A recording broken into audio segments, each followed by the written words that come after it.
Efésios 1 e 3 nos afirma algo que todos nós gostamos de ouvir e ansiamos: bênçãos. Quem é que não quer ser abençoado, né? Quem é que não quer desfrutar das bênçãos, dos presentes entregues por Deus a nós, dados como promessa? Todo mundo quer. Essa parte do evangelho todo mundo quer, né? A parte onde Deus pode nos dar, pode nos abençoar, pode nos colocar num caminho reto, num caminho de felicidade, de alegria. Os pensamentos de Deus para você são pensamentos de bem e não de mal. Todo mundo quer viver isso aí. E aí em Efésios 1 tem assim: Paulo, apóstolo de Cristo Jesus, pela vontade de Deus, aos santos e fiéis em Cristo Jesus que estão em Éfeso. A vocês, graça e paz da parte de Deus, nosso Pai, e do Senhor Jesus Cristo. Aí o versículo 3: bendito seja o Deus e Pai de nosso Senhor Jesus Cristo, que nos abençoou, diga, nos abençoou com todas as bênçãos espirituais nas regiões celestiais em Cristo. Aqui ele diz que ele já nos abençoou, ele não vai nos abençoar. A bênção já está disponível. O detalhe o pequeno grande detalhe: a bênção está disponível, mas eu tenho que ir buscar. Esse pequeno detalhe de ir buscar é o que nós vamos abordar hoje, né? Porque o que Jesus teria que ter feito, ele já fez. O que Deus poderia ter feito por nós, ele já fez. Agora, existe também o outro lado do evangelho, que é o lado que nós precisamos aprender e desejar profundamente viver, que são as nossas obrigações. Eu coloco assim, entre aspas, obrigações, por quê? Porque não somos obrigados a nada. Nós temos o livre-arbítrio, não é assim? Só que, quando você decide que Jesus é o Senhor da sua vida, o seu livre-arbítrio ali já não é mais livre-arbítrio assim. Porque você agora é escravo de Jesus, de Deus. E quem é escravo não tem vontade. Então a minha vontade agora é fazer a vontade de Deus. Então quando você decide viver nessa verdade, porque você decidiu, não porque alguém te obrigou. Então você começa a caminhar, buscando agora que a sua vida seja baseada não apenas na sua vontade própria, mas na vontade de Deus. Para que assim você possa desfrutar do que está em Efésios 1 e 3. O detalhe é que a gente se converte, a gente começa a aprender sobre Jesus, sobre a Bíblia. A gente começa a ouvir as pregações e tal e tal.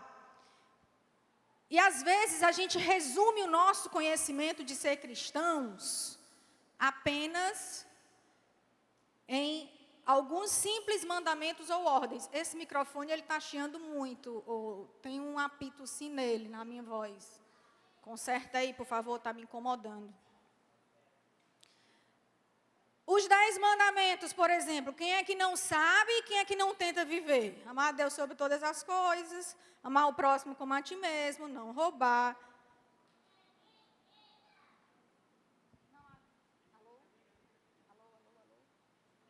Obrigada. Conserta aí, depois a gente troca. Não adulterarás, não furtarás. Não é assim? Isso aí a gente sabe, sim ou não? Sim ou não, gente? Sabemos que a gente deve ou não fazer isso? Não sabemos sobre essas coisas? Ou então aquela lista de coisas que está lá em Efésios. Vamos ver, aquela listinha de coisas que está em Efésios 4.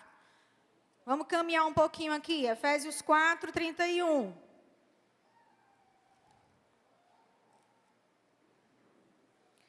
Livrem-se de toda amargura, indignação, ira, gritaria e calúnia.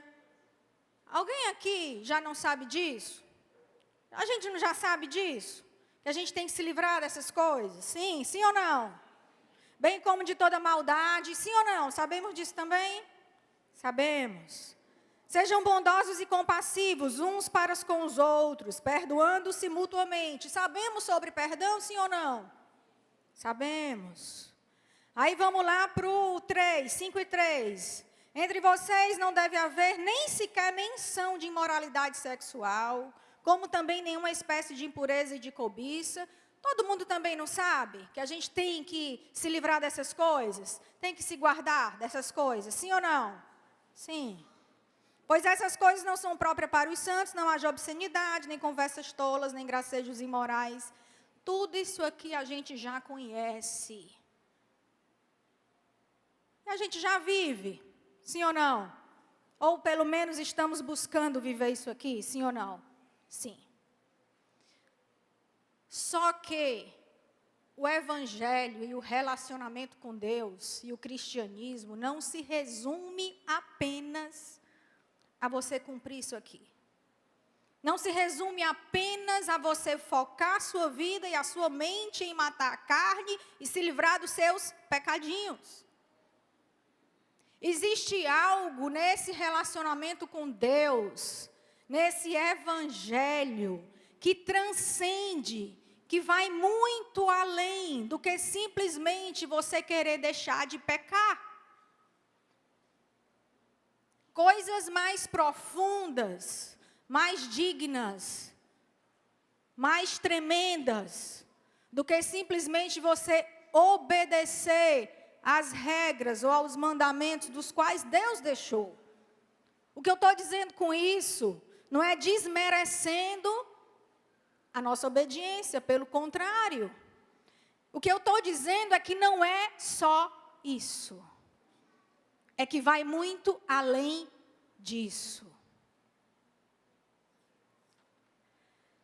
A gente age como se o evangelho se restringisse apenas a gente cumprir aquele versículo que diz: quem quiser vir após mim, tome a sua cruz e siga-me. Pronto, e o evangelho agora acabou. Se eu conseguir fazer isso, eu estou de boa na fita com Deus. A gente começa esse relacionamento obedecendo, vivendo isso aqui.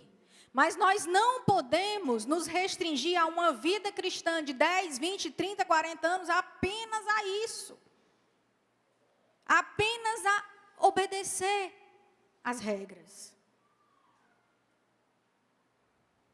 Jeremias 29.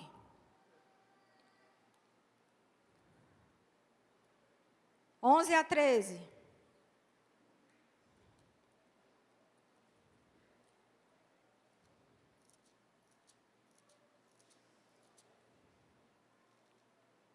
Porque sou eu que conheço os planos que tenho para vocês, diz o Senhor.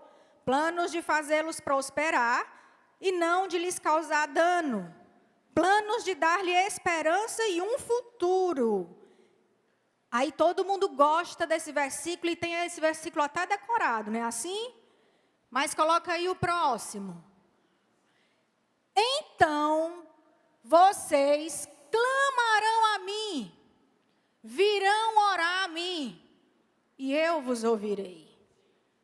A primeira parte fala que Deus tem pensamentos de bem e não de mal, para nos garantir um futuro da qual nós desejamos, um futuro de paz, de amor, de felicidade. Só que continuando isso aí, ele diz: mas, porém, todavia, você vem a mim, você ora, você me busca, você me ouve, e eu te revelo, e eu te falo, e eu te mostro o caminho que você deve seguir para alcançar tais bênçãos. Então, Deus não vai nos abençoar apenas porque nós nos tornamos filhos dele. Ele deseja que nós andemos segundo a vontade dele. Só que para que eu possa andar segundo a vontade dele, eu preciso conhecer a vontade dele.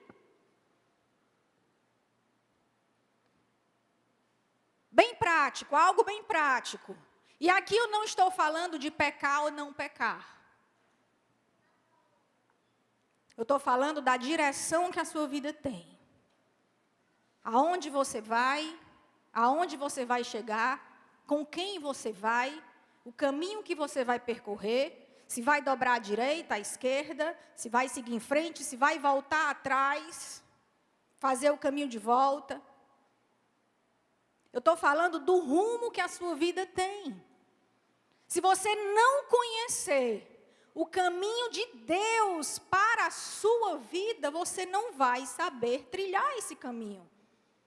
E se você não está trilhando esse caminho, o resultado disso pode não ser tão legal como você espera.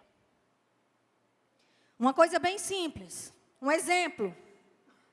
No dia a dia, eu vou tomar uma decisão X. Não estou falando de pecado mais uma vez. Vou tomar uma decisão X na minha vida. Aí eu olho as circunstâncias, eu vejo como é que o mundo está fazendo, e aí eu tenho uma ideia, pronto, agora eu vou fazer assim. Eu não busquei a Deus, eu não consultei ao Senhor, e eu não perguntei a Ele qual o caminho que Ele espera para mim. Eu simplesmente decidi o caminho. Baseado em sei lá o quê. Inspirada em sei lá o quê ou alguém. E aí eu tomo uma decisão que não é o que Deus esperava que eu tomasse. Então o resultado disso não é compromisso com Deus. Deus não tem o compromisso de abençoar um caminho pelo qual nós não consultamos a Ele na hora de decidir. Ele não tem obrigação de abençoar.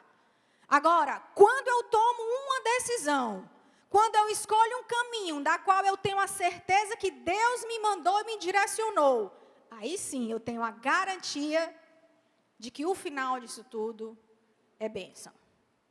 Amém? Lembra de Moisés? Senhor, se tu não fores comigo, eu não irei. Não foi assim que Moisés orou? Senhor, mostra-me o teu caminho. Como é que Moisés pede a Deus para mostrar o caminho de Deus? Se ele era um homem que andava com Deus, olhava Deus face a face, conversava com Ele, era amigo íntimo do Todo-Poderoso. Mas quando Moisés teve que tomar uma decisão específica e ele não tinha certeza da decisão que deveria tomar, ele foi pedir a Deus e foi clamar: Senhor, mostra-me o teu caminho. Quando eu estava estudando isso, caiu a ficha para mim. Se Moisés, que tinha um nível de intimidade top com Deus, não prosseguiu, mas parou para perguntar a Deus sobre o caminho que devia fazer, imagine eu,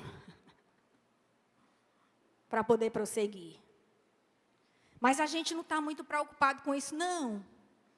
A gente está preocupado em deixar o pecado de lado, não falar mal da vizinha, parar de ver filme pornográfico na TV, parar de fofocar do outro, deixar o pecadinho de lado, parar de fazer coisa errada, mas de consultar a Deus e ter um relacionamento íntimo com Ele, para que Ele te bote no caminho do qual Ele espera para a sua vida.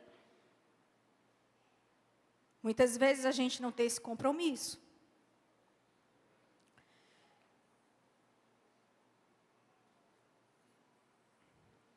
Agora eu queria trazer para vocês um exemplo muito característico, que foi o que aconteceu com Davi.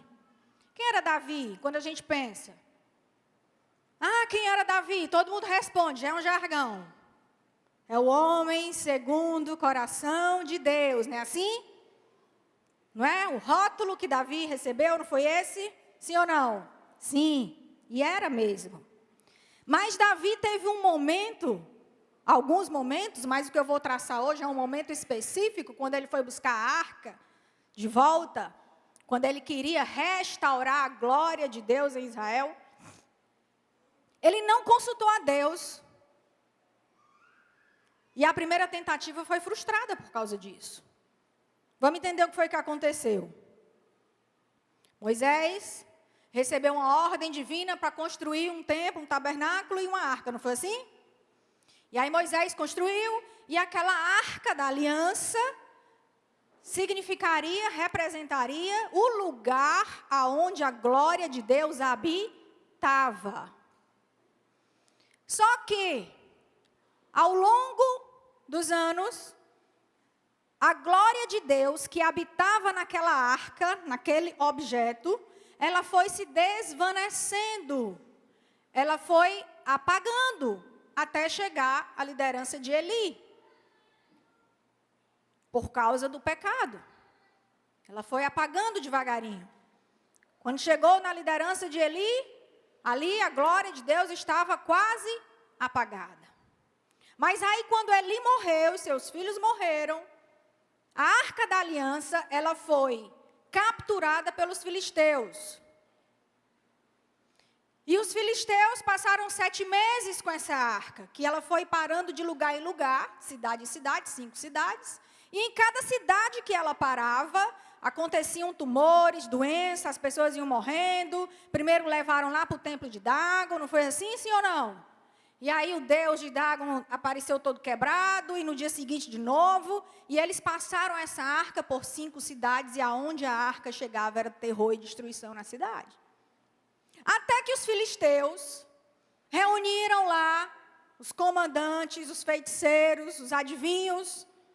E aí, como é que nós vamos fazer? A gente tem que se livrar dessa arca, ela tem que ir para outro lugar, tem que voltar para os israelitas. Senão a gente vai morrer. E aí resolveram entre si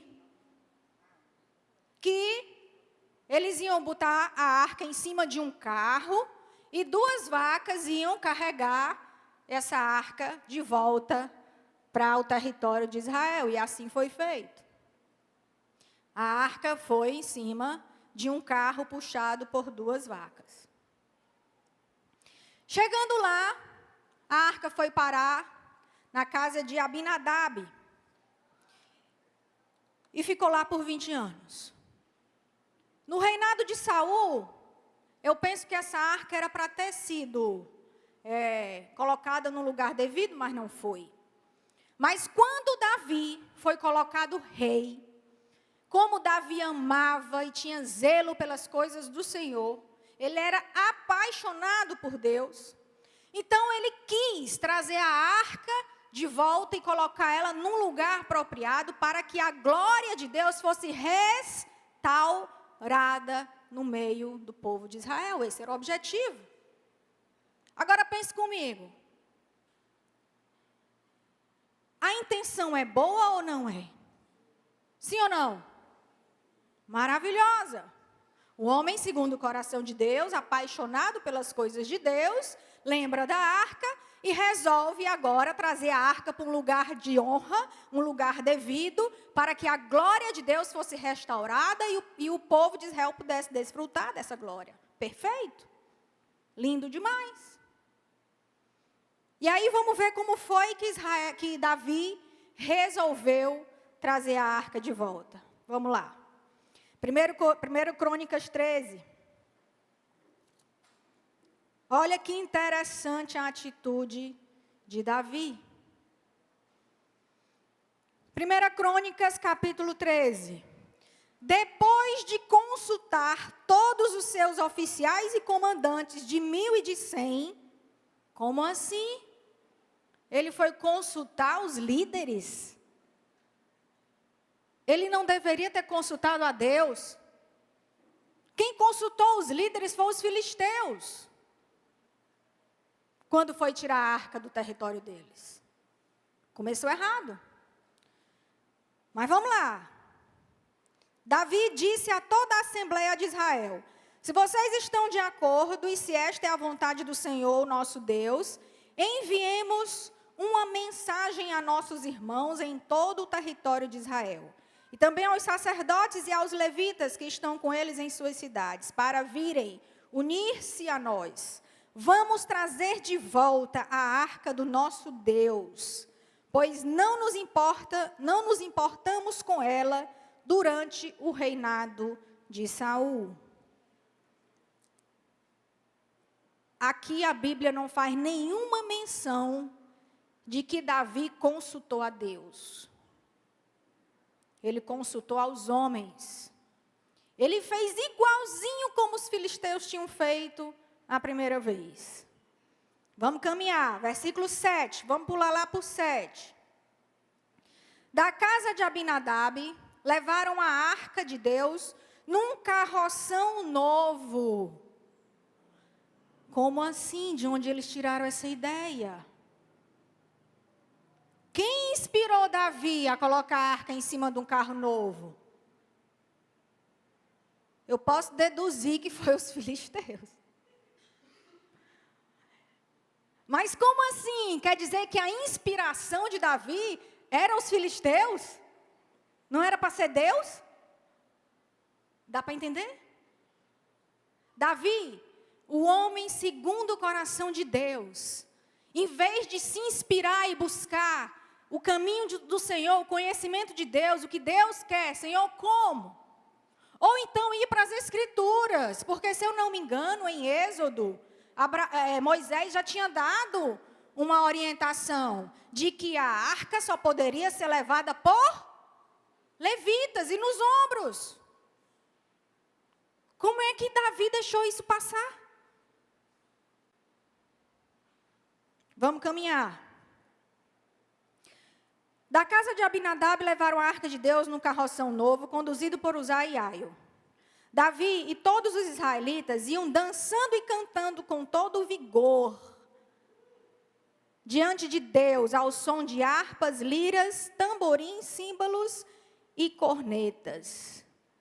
A alegria de Davi aqui era por conta de uma paixão desesperada que ele tinha pelas coisas do Senhor. Isso é lindo demais. Mas o que eu estou querendo relatar hoje é que não basta apenas uma paixão desesperada pelo Senhor. Não basta apenas o zelo de andar na obediência. Existe algo mais. Quando chegaram à eira de Quindom, Uzá esticou o braço e segurou a arca, porque os bois haviam tropeçado. A ira do Senhor acendeu-se contra Uzá, e ele o feriu por ter tocado na arca. Uzá morreu ali mesmo, diante de Deus. Davi ficou contrariado, porque o Senhor, em sua ira, havia fulminado Uzá. Dá para entender o que Davi pensou, o que ele sentiu na hora? Imagina, Davi prepara tudo, a arca estava lá, há 20 anos esquecida. E Davi se levanta com paixão, com zelo, reúne, imagina, na cabeça de Davi. Eu reuni todos os líderes, eu decidi trazer a arca, eu levantei uma porção de gente, a gente se alegrou, a gente dançou para tirar a arca dali. Eu escolhi 2 pessoas para levar a arca, e Deus vem e fulmina. Como, Senhor? Eu dei o melhor de mim, e deu errado. Eu fiz o meu melhor para ti, Senhor, e tu fulmina o homem que eu escolhi. Imagina a indignação de Davi.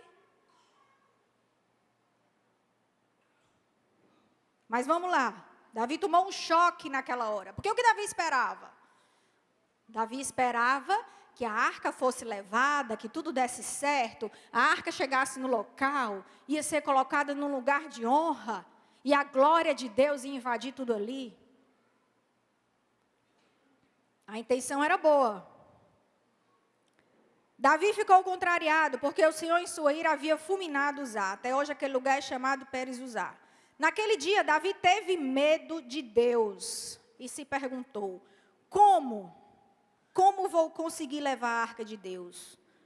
Por isso desistiu de trazer a arca para a cidade de Davi, e em vez disso levou-a para a casa de Obed-edom de Gate. Ele não desistiu, ele foi procurar entender o que ele fez de errado e o que ele deveria fazer para trazer a arca da maneira correta.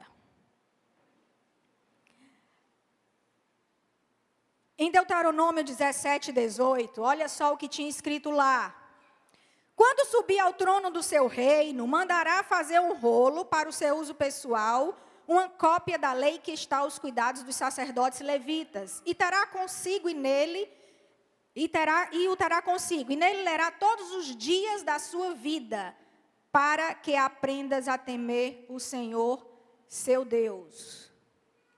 Se Davi tivesse cumprido essa ordem foi dada para todo aquele que subir no reinado de Israel, ler todos os dias as Escrituras, para ele e para o seu povo, para que o povo tivesse o conhecimento da vontade de Deus. Mas Davi parece que não estava obedecendo a isso aqui. Porque se ele tivesse lendo verdadeiramente as Escrituras, os manuais, ele saberia que a arca só poderia ser levada por os levitas. Em vez de consultar as Escrituras, consultar a Deus, ele foi consultar ao povo. Ele usou a mesma estratégia dos filisteus. Ele usou a mesma estratégia do mundo. Essa falta de conhecimento fez com que os israelitas copiassem a maneira dos gentios do mundo.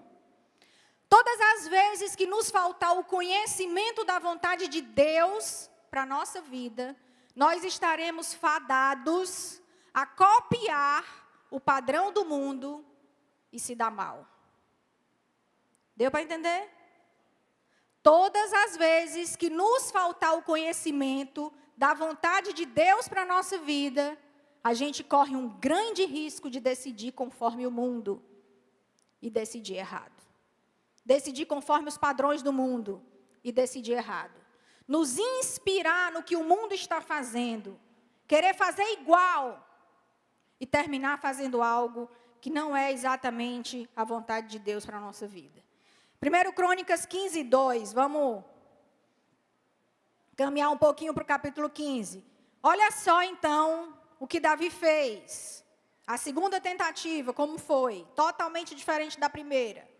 Então Davi disse: somente os levitas poderão carregar a arca de Deus, pois para isso o Senhor os escolheu e para ficarem sempre a seu serviço. Ah, Davi, agora a ficha caiu, não foi?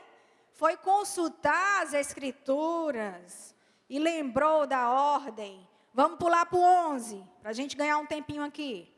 Em seguida, Davi convocou os sacerdotes Zadok e Abiatar, os levitas Uriel, Asaías, Joel, Semaías, Eliel e Aminadab, e lhes disse: vocês são os chefes das famílias levitas, vocês e seus companheiros levitas deverão consagrar-se e trazer a arca do Senhor, o Deus de Israel, para o local que preparei para ela.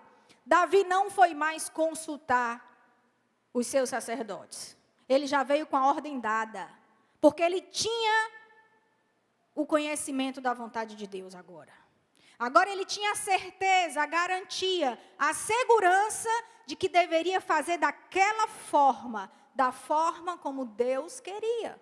Ele não foi mais consultar homens. Ele já veio com a decisão pronta.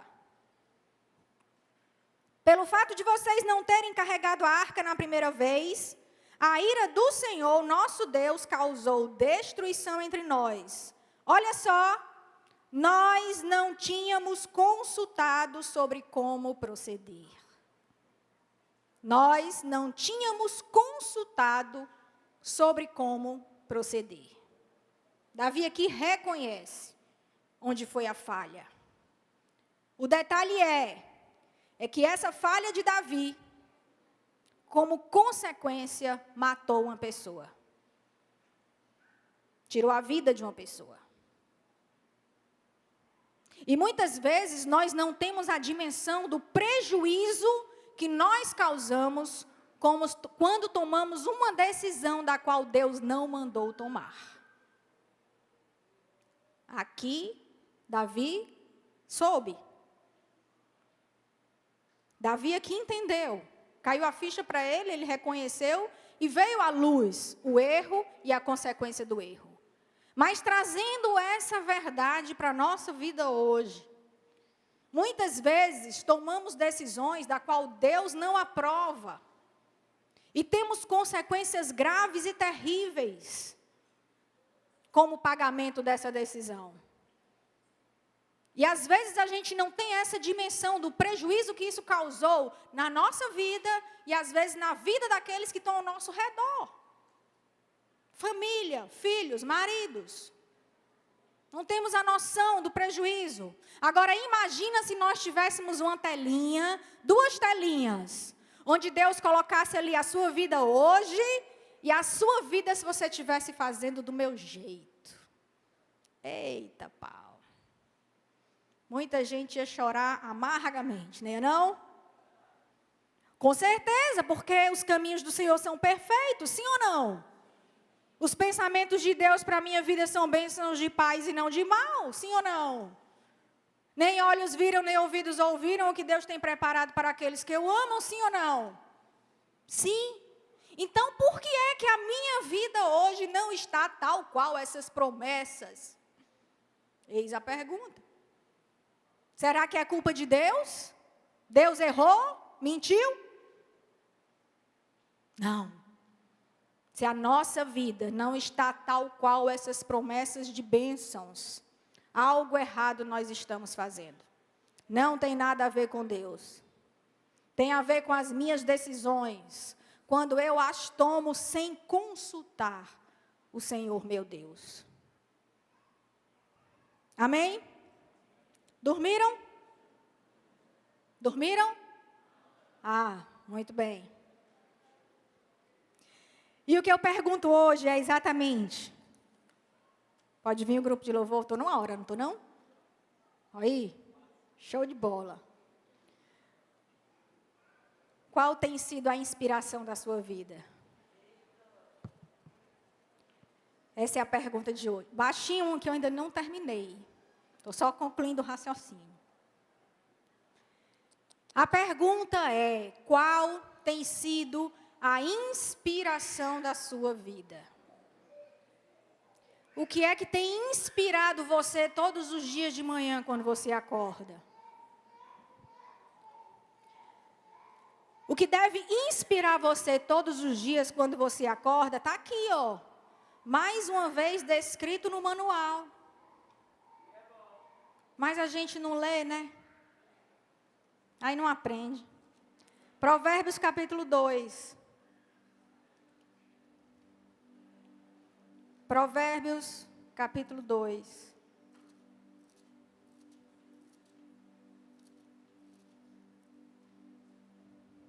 De 1 a 5.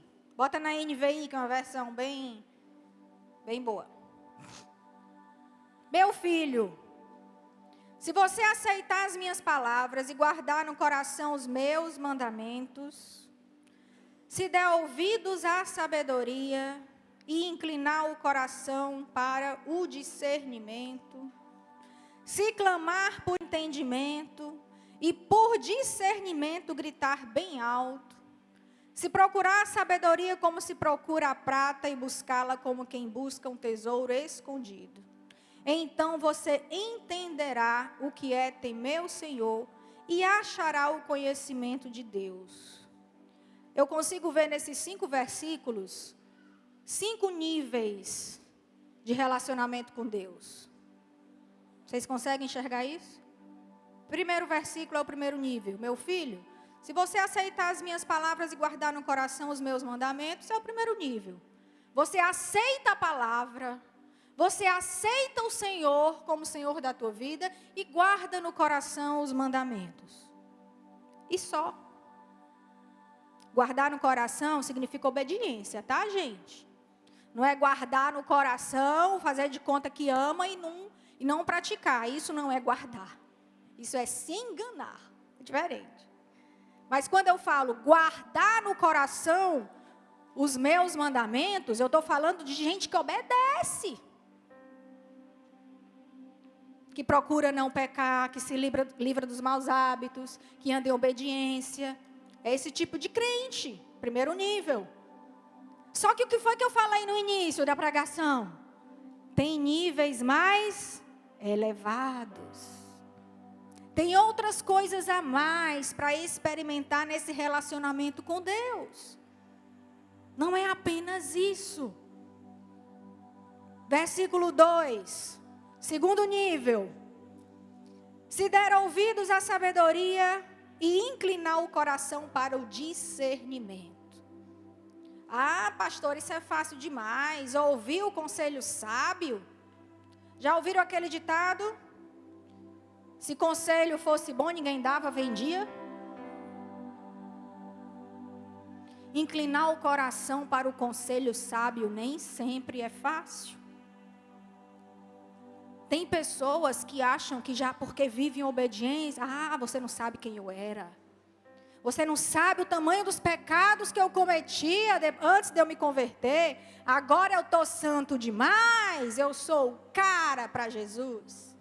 A obediência 100% e o orgulho lá em cima. Os orgulhosos, eles não inclinam os ouvidos para ouvir. Porque eles acham que só eles sabem. O conhecimento foi retido na minha mente e pronto, só eu sei. Ainda estão no primeiro nível de relacionamento com Deus. E olhe lá.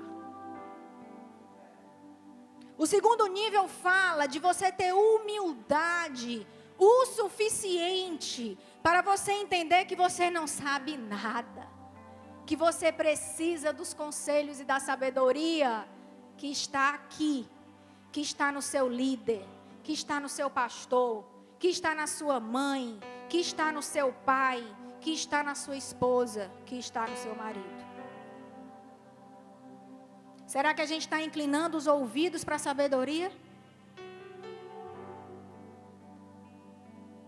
Inclinar o coração para o discernimento. O que é discernimento?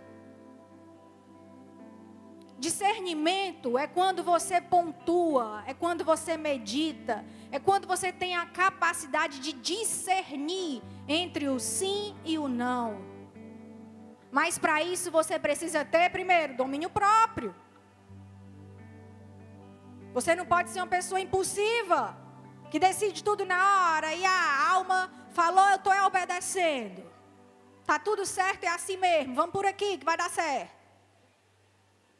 Não, procurar inclinar o coração para discernir as situações antes de apontar um destino. Terceiro nível, se clamar por entendimento e por discernimento gritar bem alto. A pessoa, ela não só está desejando mais, ela está desesperada. Porque imagine que quem está gritando no meio da rua por alguma coisa está desesperado. Se você não consegue dobrar os seus joelhos, chorar na presença de Deus e entrar num desespero para conhecer a vontade dEle, você não vai chegar nesse nível. E olha que é apenas o terceiro. É quando a pessoa está ali totalmente envolvida, totalmente desejosa, totalmente, vamos dizer, enlouquecida para receber de Deus esse entendimento, esse discernimento.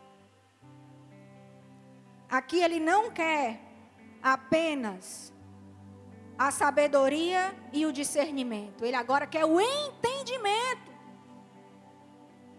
Ele está clamando aqui pelo entendimento de quem é Deus, de como Deus faz, do que Ele quer para a minha vida. Quarto nível, se procurar a sabedoria como se procura a prata e buscá-la como quem busca um tesouro escondido. Isso é simples, pastor, é não. Vamos fazer uma comparação. Se eu chegasse para você na porta da sua casa e dissesse assim, olha, tem 10 mil reais escondido aí em algum canto da tua casa. Rapaz, você derrubava a casa se fosse necessário, quebrava as paredes, mas você achava. Sim ou não? É isso que ele está falando. Você tem que entrar nesse nível de procurar essa sabedoria e esse entendimento como quem procura um tesouro valiosíssimo e ele está escondido. Ou seja, você acorda de manhã pensando nisso, meio-dia você está pensando nisso, à tarde você está pensando nisso, você vai dormir pensando nisso e você sonha com isso. É isso que acontece. Esse é o quarto nível. desse relacionamento por Deus. Vamos caminhar. 5. Então, você entenderá o que é temer ao Senhor e achará o conhecimento dele. Glória a Deus. Aleluia. Tem gente que ainda está no primeiro nível, mas acha que já chegou no 5º. Recebeu o entendimento e o conhecimento todinho, o pacote completo. Percebeu como o caminho é? Como não é tão simples? Como não é simplesmente porque eu sei, eu li a Bíblia, tenho o Pentateuco todo decorado, igual os israelitinhas, né? Pentateuco todo decorado, já li a Bíblia inúmeras vezes, agora eu sou. Não é assim. Você precisa caminhar bastante nessa busca. Você precisa desejar bastante. Precisa ser o que você mais almeja na sua vida. Se você tiver um concorrente para isso, desista, não vai acontecer. Se houver algo na tua vida que concorra com o desejo de você conhecer profundamente esse Deus, não vai acontecer.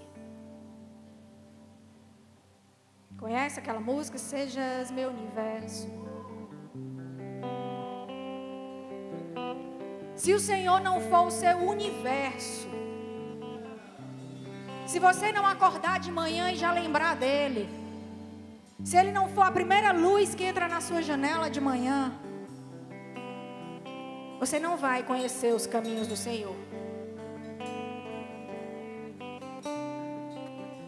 E o que a gente precisa entender hoje, passar a desejar, é exatamente isso.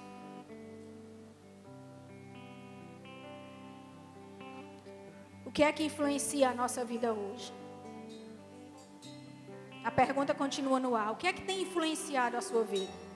O que é que você tem pensado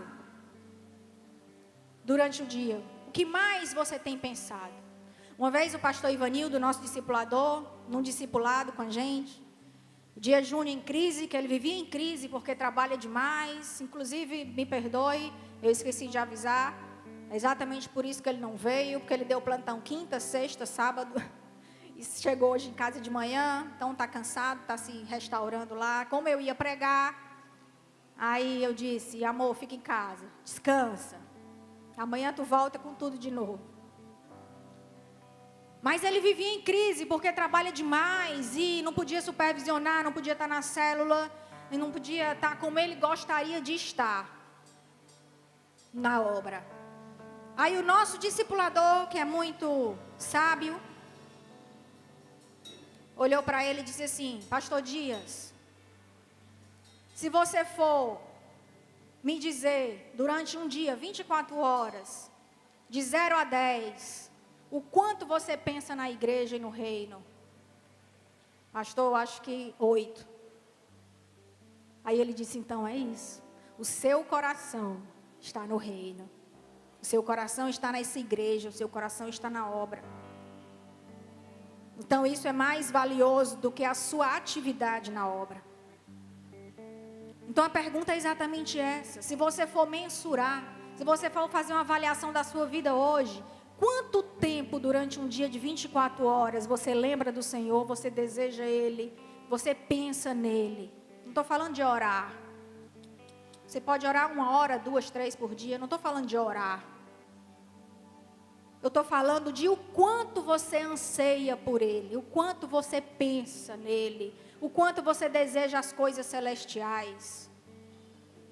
Quanto mais a gente se alimenta das coisas celestiais, mais a nossa mente deseja as coisas celestiais. Não é assim que está lá em Colossenses, se eu não me engano? Quanto mais eu me alimento das coisas do mundo, das coisas terrenas, mais a minha mente vai também pensar nas coisas terrenas. Então a dica que eu lhe dou, se na sua mente o que você tem mais pensado não são as coisas celestiais, as coisas espirituais, mas as terrenas, comece a vivenciar mais as coisas espirituais e mude essa história na sua vida. É possível viver um relacionamento com Deus muito além do que simplesmente vir na igreja domingo, ir para a célula na quarta, Tadel na terça-feira, discipulado na quinta. Não, gente, é muito mais do que isso. É muito pouco para você viver uma vida aqui na terra com esse tipo de relacionamento. É muito pouco. Fique de pé, por favor.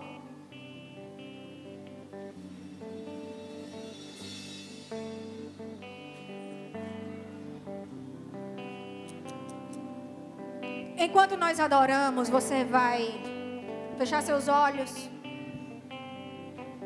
Você vai pensar nessas coisas que a gente acabou de falar. Você vai fazer uma avaliação da sua vida. Pergunte a você mesmo, no que você mais tem pensado? O que é que tem influenciado a sua vida todos os dias?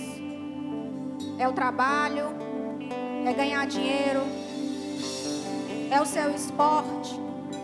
É os seus filhos? É o seu marido? É a sua célula? São os seus discípulos? Nada pode concorrer com o seu desejo de conhecer a Deus. Nenhum desejo pode ser mais forte do que isso.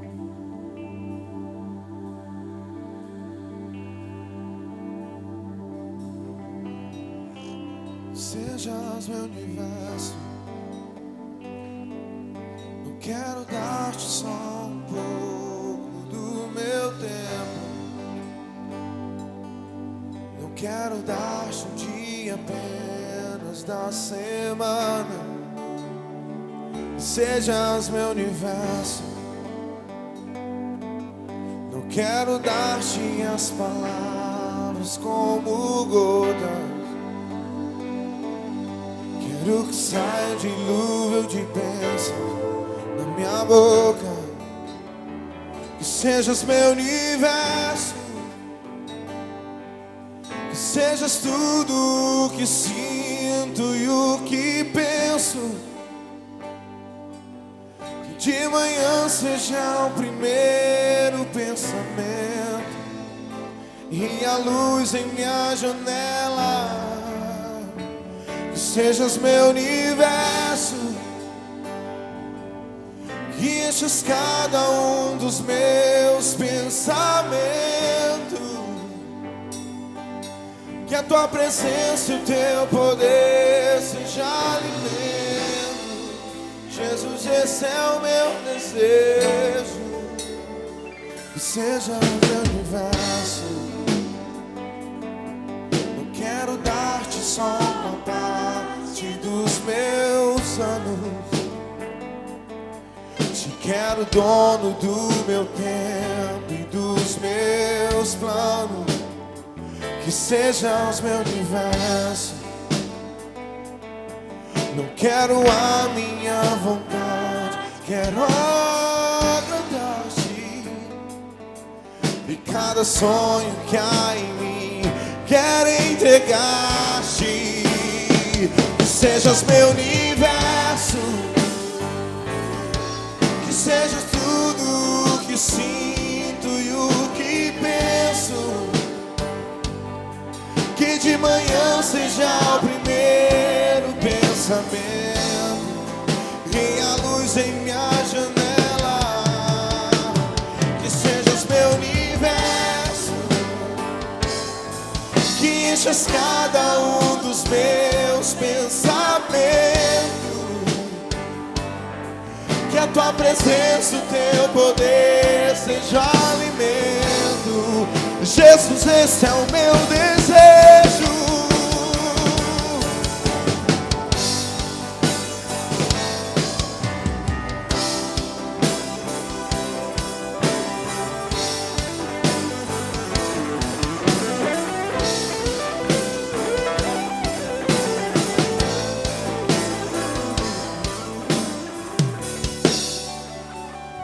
Se você deseja que esse desejo seja gerado em seu coração, levante a sua mão. Eu não vou chamar aqui para frente, não é necessário. Nós vamos orar. Deixa eu dizer aqui uma coisa para vocês, um pouquinho só da minha experiência. Não é fácil, é verdade. Não é fácil você fechar a porta do seu quarto, desligar seu telefone, ficar na presença de Deus 2, 3 horas. Não é fácil. É um desafio todos os dias. Todos os dias é um desafio novo. A palavra de Deus diz assim, que Ele coloca no nosso coração o desejo, o querer e o efetuar. Não é assim? E por muitas vezes eu fiquei encucada, meditando nesse versículo, querendo entender o que ele significava. Porque, Senhor, se Tu é capaz de colocar esse desejo no meu coração, então coloca para que eu Te deseje todo dia. Era assim que eu pensava. Aí sabe o que foi que eu descobri com essa experiência? Que Ele coloca uma fagulha. Ele coloca uma fagulha desse desejo no nosso coração. Sabe para quê? Para que a gente mesmo possa abanar todo dia essa fagulha e ela crescer. E ela de fagulha virar uma chama ardente dentro de nós. O que vocês estão recebendo hoje é uma fagulha do céu. Vocês que levantaram a mão e que dizem, eu desejo viver isso. Vocês estão recebendo hoje uma fagulha do céu. De desejo de experimentar a glória dEle. Mas se todos os dias você não abanar essa fagulha, ela vai apagar. Como é que eu vou abanar essa fagulha, pastora?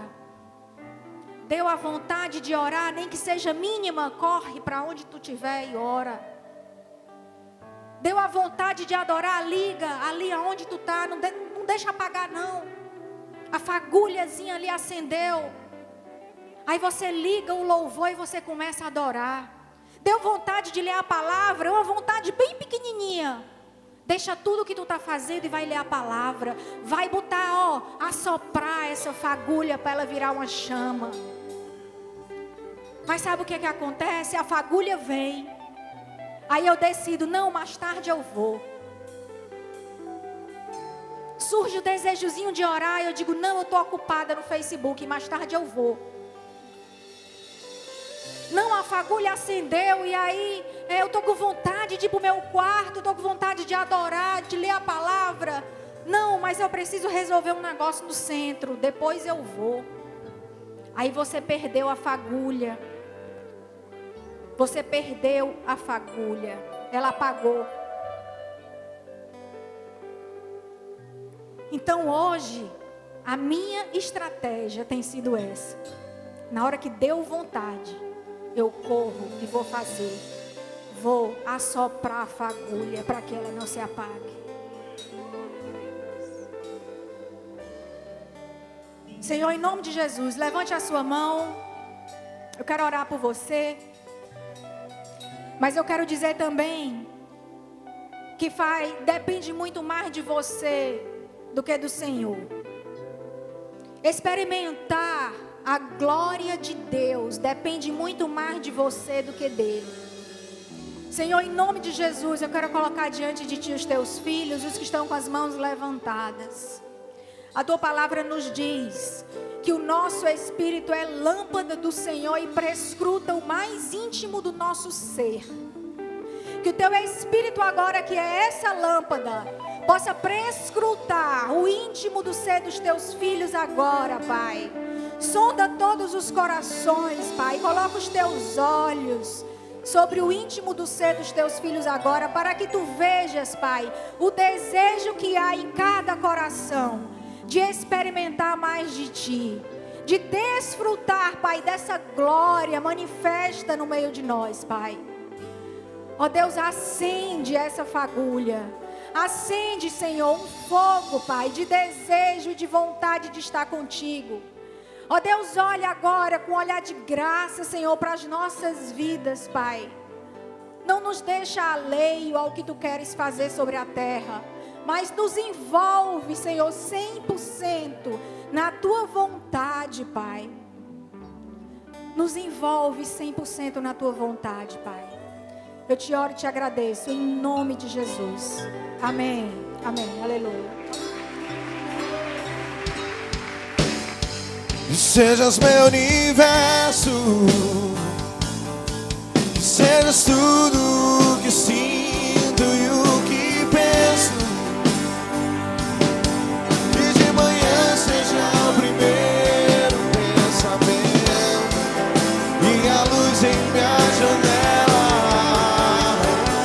sejas meu universo,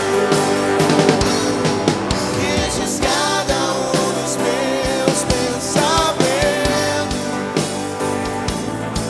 Que a tua presença e o teu poder seja o alimento.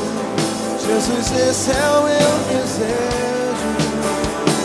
Sejas meu